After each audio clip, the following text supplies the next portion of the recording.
Thank you, Speaker, sir, for letting me speak on this really important matter.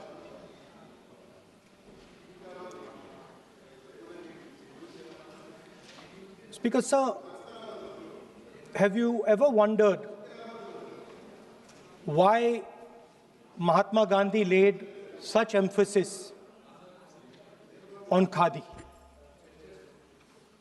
Why was it that he framed the entire Indian freedom struggle around the concept of khadi? And why is it that he only wore khadi? Because khadi is not just a cloth. Khadi is the expression of the people of India. It is the imagination, it is the sentiment, it is the productive force of the people of Aaj pehnaun khadi. It is the expression of the people of India. Speaker, sir, whichever state you go to, you will find different fabrics. There's the Himachali cap, Assamese gamcha, Banarsi sari, Kanchipuram sari, Naga jacket, and you will find that all these fabrics represent the people. When the people of Assam give you the gamcha, they're not just giving you a piece of cloth. They're giving you an expression. They're giving you a piece of their history, their tradition, their future, their imagination.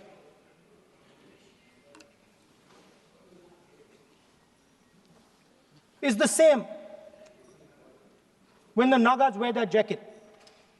When they come and see us, they make us wear the jacket because they want us to be embraced by the fabric. But Speaker, sir, these fabrics are beautiful. But if you look slightly deeper and you look closely at the fabric, you will find that each one of them has thousands of little threads embracing each other. A Kanchipuram sari might have a golden thread, but the golden thread means nothing without the green thread or the yellow thread near it. The other thing to notice about the sari or any other fabric is that all the threads are equal. No one thread is superior to another thread. They all come together. The threads cannot protect you. The threads cannot keep you warm. But when they come together as a fabric, they can keep you warm, they can protect you, they can express what you have in the heart. Speaker, sir, in the same way, our nation is also a fabric. It's a fabric made up of 1.4 billion people, and the fabric is woven together by the vote. Let me repeat it. It is a fabric of 1.5 billion people, and it is woven together by the vote. Everything that we see, in fact, this house where I'm standing today, the Lok Sabha, Rajya Sabha, Vidhan Sabhas across the country, Panchayats across the country, none of them would exist if the vote did not exist. We talk with great pride about HAL, BHEL, ONGC, Tejas, Chandrayaan. We have a list of things we say. Not one of those would exist without the vote.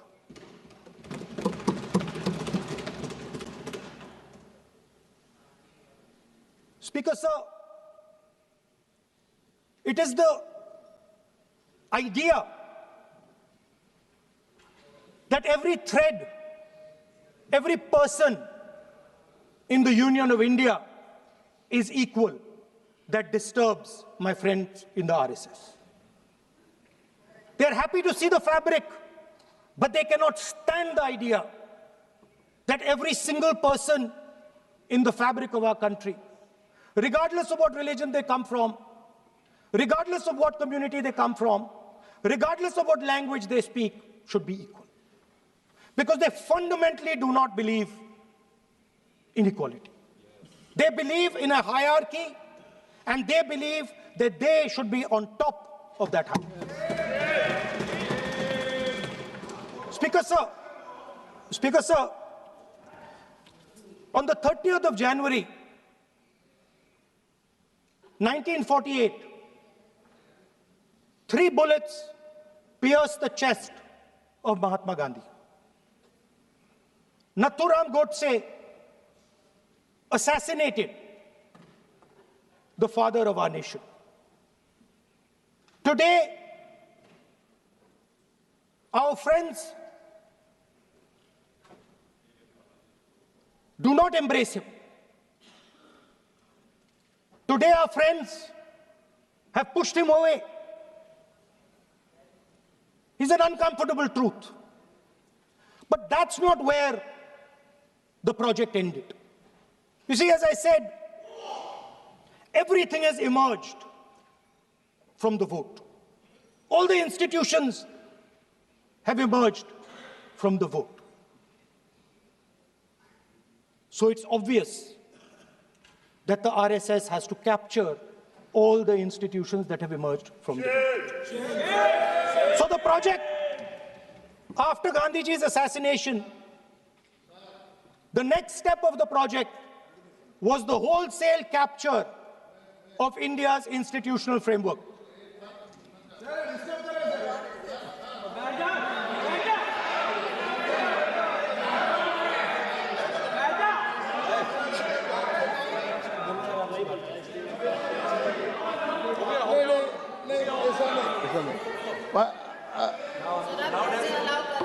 So what is this, sir? Sir, अभी नहीं पहना होगा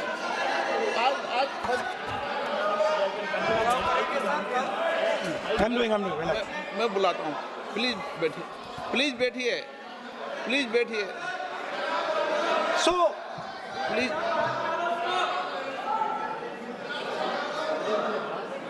sir, आप बोले पर हाथ मत जोड़े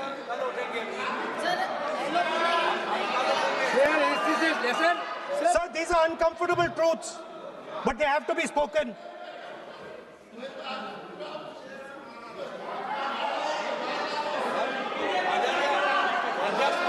कितना खादी पहनते थे थोड़ा बता दे So these are uncomfortable truths, but they have to be spoken. My friends don't like the connections I'm making. They're disturbed by them. It's obvious. Speaker, sir, so after the father of the nation was assassinated, his vision of an equal India, of an India where institutions belong to the people, had to be destroyed. And so the process started, and the RSS attempted to capture one institution after the other. And I will give some examples so that it is crystal clear that this is the case. Everybody knows how vice chancellors are placed on top of Indian universities today. Every single person knows this. You go to any university, you speak to any youngster in India, he will tell you that it does not matter whether the professor has qualifications. It does not matter whether the professor has a scientific temperament. The only thing that matters is the professor belongs. माननीय सदस्य,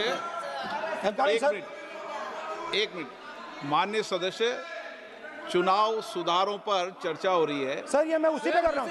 आप किसी भी संगठन का नाम जो इस हाउस में उसका नाम नहीं ले। एलओपी है तो इसका मतलब ये नहीं है। एलओपी का मतलब नहीं, आप जनरल बात बोलो। आप राष्ट्रपति भाषण में बोलिए जनरल बात। सर हम लोग सुनना चाहते हैं। सर स्पीकर सर, हम लोग सुनेंगे शांति से। हम लोग शांति से सुनना चाहते हैं और ये आप लोग सुनिए ना क्या कहना चाहते हैं। धमकी देंगे आप? हम लोग सुनने के लिए बैठा है। अभी तक नेता प्रतिपक्ष एक शब्द चुनाव सुधार का अभी तक आया ही नहीं है। संसदीय कार्य मंत्री बोल रहे हैं। मैं स्पीकर का परमिशन से ही बोल रहा हूँ। हम सुनने के लिए बैठे हैं। अरे हम सुनने के लिए बैठे हैं। नेता प्रतिपक्ष चुनाव सुधार के लिए जो सुझाव देंगे सुनने के लिए तो हम बैठे हैं, लेकिन चुनाव सुधार को नहीं बोलते हुए कहा जो इस सदन से कोई वास्ता नहीं, जो संगठन उसका कहानी किसी और का बोलना ये कोई उचित नहीं है। समय बहुमूल्य है, समय का मर्यादा भी है। सबका सब यहाँ सुनने के लिए बैठे हैं और ये समय बहुत कीमती है, इसलिए हर एक पल अच्छा शब्दों का कोई अच्छा ज्ञान दे, सुझाव दे, सुनने के लिए हम लोग बैठे हैं। मेरा एक सीमित अनुरोध है नेता प्रतिपक्ष से, आप विषय पर ही रहिए। हम लोग सब बैठे हैं, गृह मंत्री जी भी सुनने के लिए बैठे हैं, लेकिन आप विषय पर नहीं बोलेंगे तो जो विषय तय किया गया है उसका क्या मतलब है। अगर चुनाव सुधार पर ही नहीं बोलेंगे तो फिर इतना समय सबका क्यों बर्बाद करना चाहते हैं नेता प्रतिपक्ष। Should I leave? Then you speak. He wanted you. Should I leave? You speak then. You speak. What is it? You are parliamentary affairs minister. You are a parliamentary affairs minister. You are disturbing the lobby. How can it be? You are a parliamentary affairs minister. You are disturbing the lobby. Subject में नहीं आपका LOP. आपका LOP subject में नहीं, ये विषय कर रही है। The discussion, one second. The discussion is about the vote and electoral. The discussion is about the vote. एक मिनट। सर मुझे बोलने दीजिए।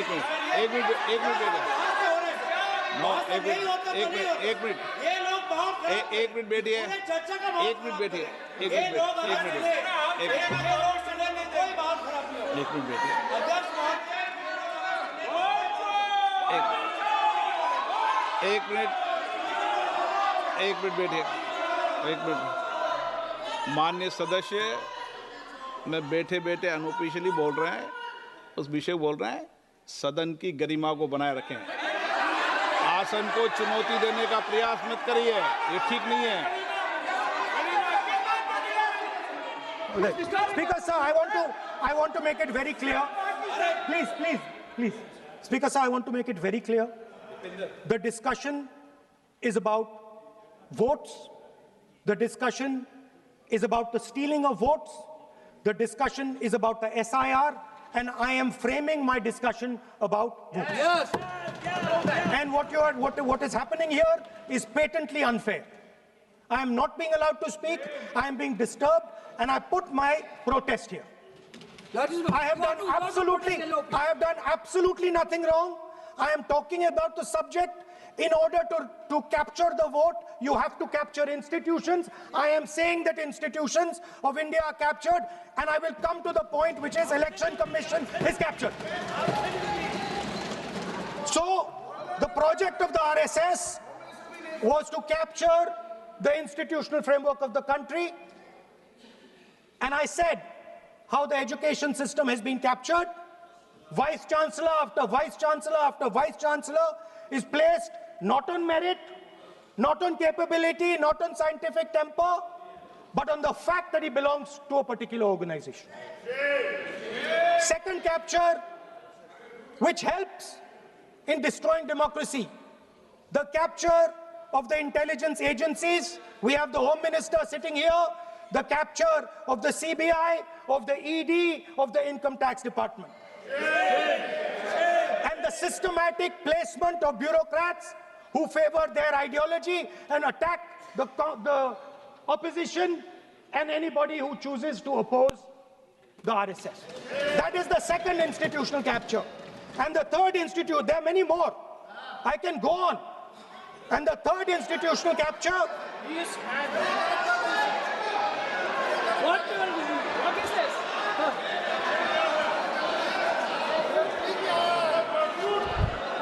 Mr. Minister. मानिए प्लीज मानिए. Yes, become Senate.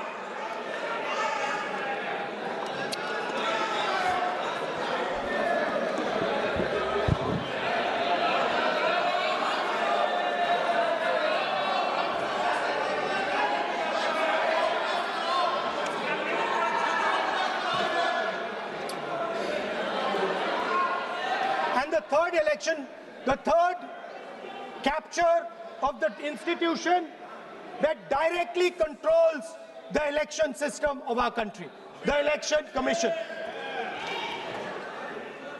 Now, I'm not saying this without proof. I have put forth adequate proof about how the Election Commission is colluding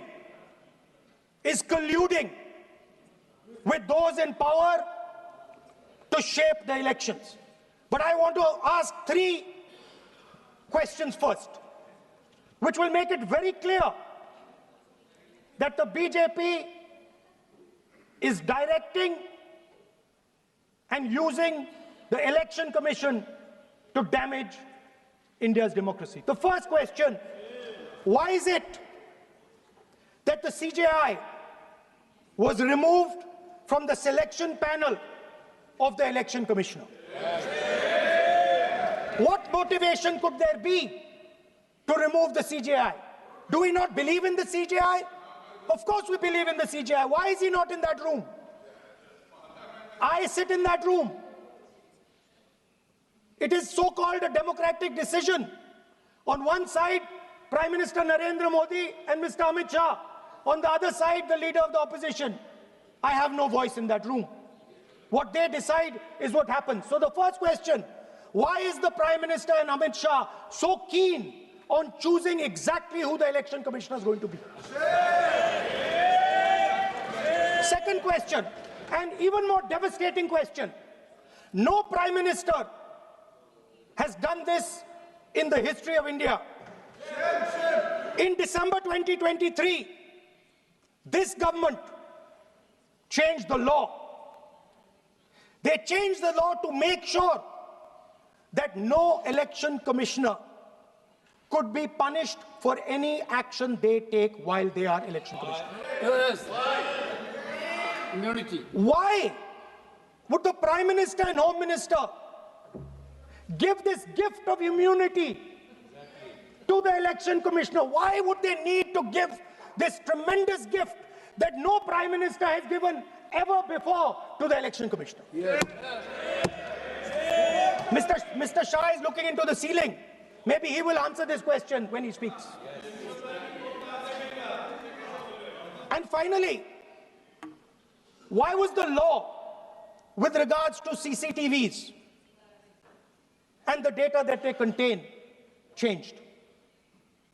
Why was a law put in place that allows the Election Commission to destroy CCTV footage 45 days after the election?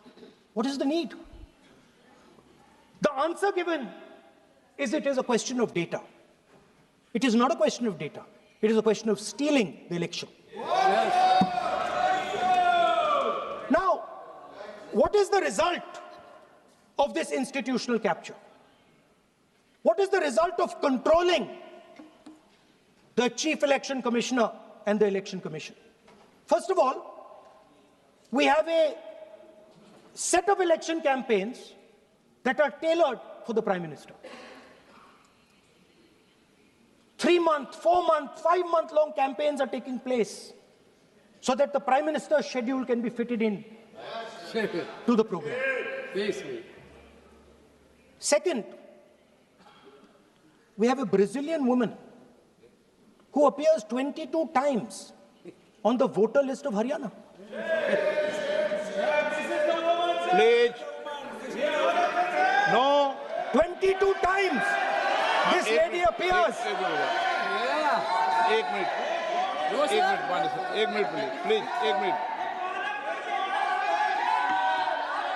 आप नेता प्रतिपक्ष है, मैं इस तरीके से सदन की कार्रवाई नहीं चलने दूंगा। ये सदन है, सदन की गरिमा को बनाए रखें। आप सदन की गरिमा से बोलेंगे तो ठीक, नहीं जैसे सदन नहीं चलेगा। नो, गलत तरीका है आपका, नहीं होगा। आप ले रहिए, आप ले रहिए। नहीं, माननीय प्रतिपक्ष के नेता, आप पहले अपने सदस्यों को समझाइए। नहीं चलेगा, नहीं, ठीक नहीं है। नो, नहीं, बिल्कुल नहीं चलेगा। अगर आप सर माननीय प्रतिपक्ष के नेता, आप अपने सदस्यों को गरिमा समझाइए। सर, बट ये तरीका आप इतने सालों तक यहाँ पर रहे, ये तरीका उचित है क्या?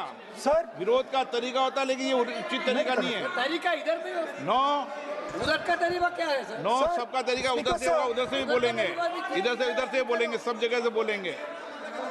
Speaker sir, I don't agree with the showing of photographs here, but it is a reflection of our democratic structure. This is what is happening in our democracy, that you're not allowing us to show. This Brazilian woman has appeared 22 times on the voter list in Haryana. And not only that,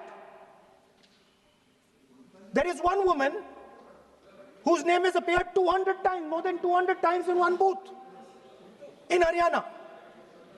And it is very clear, and I have proven without doubt, that the election of Haryana was stolen.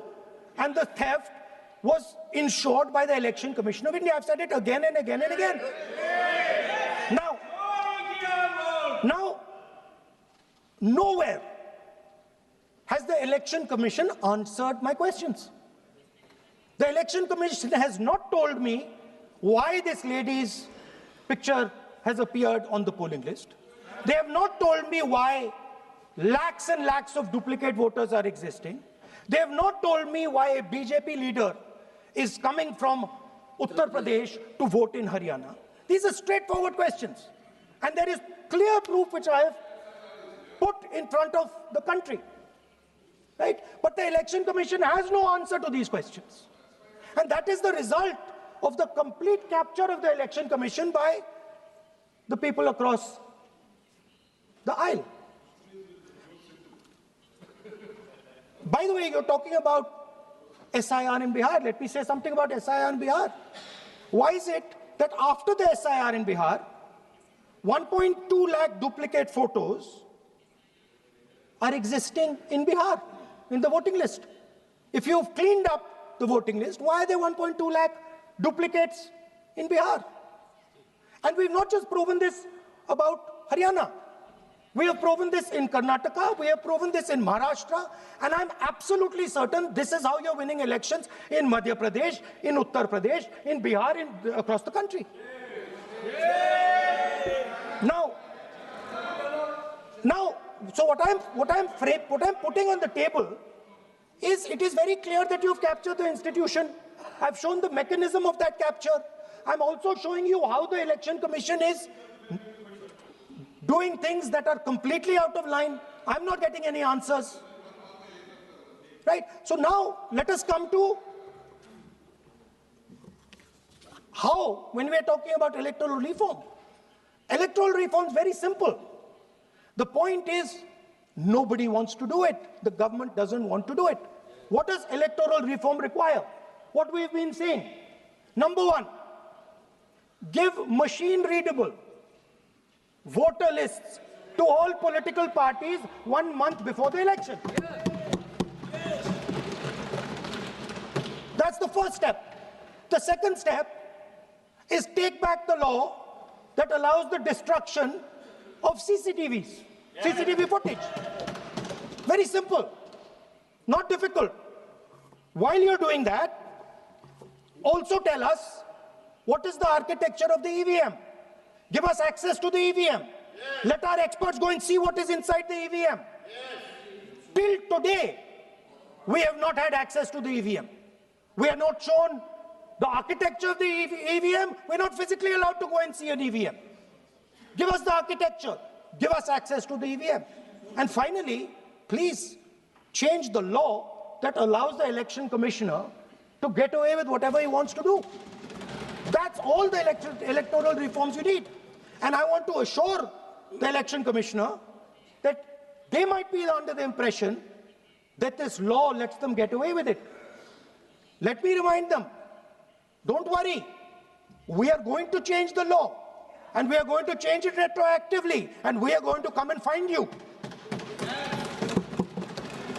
Right? So this is the situation that the country is faced with. You know, everybody says to us, India is the biggest democracy.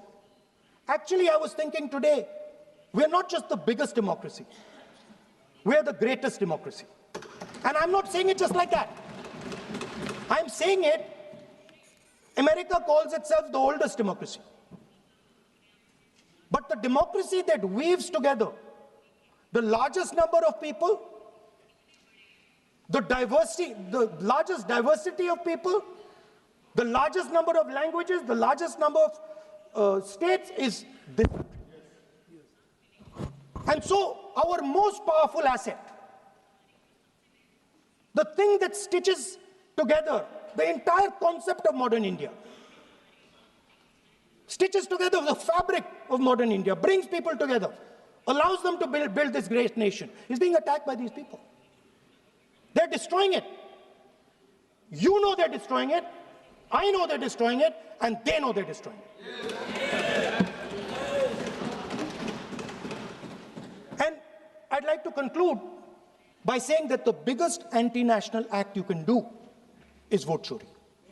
There is no bigger anti-national act that you can do than vote chori. Because when you destroy the vote, you destroy the fabric of this country. You destroy modern India, you destroy the idea of India. So I'd like to conclude by saying vote chori is an anti-national act, and those across the aisle are doing an anti-national act. Thank you.